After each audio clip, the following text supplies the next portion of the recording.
It's Clint Locklear from Wolfer Nation. I'm riding with Jeff Dunlap here.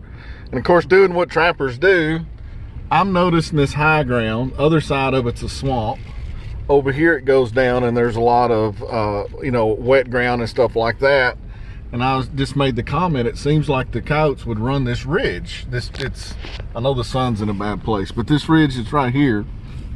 And what did you say? Because this is the value of getting some experience in life with this stuff. Early on, say October, November, early December, before that the creek freezes down in there, they'll run the top of the ridges following that watershed. Once it gets cold and it freezes, they move down onto the watershed because they like running on that ice.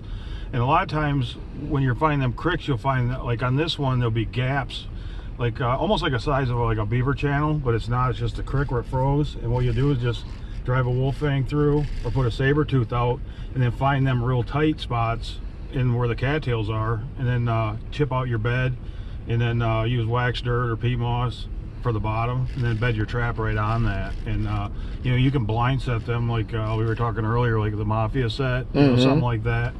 And you get a gap that wide that them coyotes are running down through, and you got two sets, they ain't gonna miss them. I mean, there's not a more deadly set because they're doing what they want to do. They're where they're at. They feel the most comfortable, and that's when they're at their most vulnerable, when their confidence is up of where they're at. So, to me, this is like the perfect. Where's a good place to set a coyote trap? It depends, because early season or once the ice is on, because that's not something I think about. I like it better with the ice on. I like snow trapping a lot better. You learn a lot more, seeing the tracks. And, because you see, it's like yesterday or 2 days ago, I missed a cat. I don't know what happened, if the trap was froze or whatever. I seen the tracks coming up to it was a urine post set.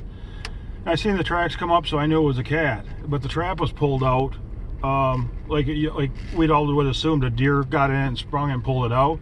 But if there was no snow, I would have just assumed that was a deer had sprung it, not that the trap had froze down and it was a bobcat, because there would have been no tracks. So I prefer that because you learn more by if you have a mistake like that, you learn to use more wax dirt apparently. So always learning, aren't you, brother? Yeah.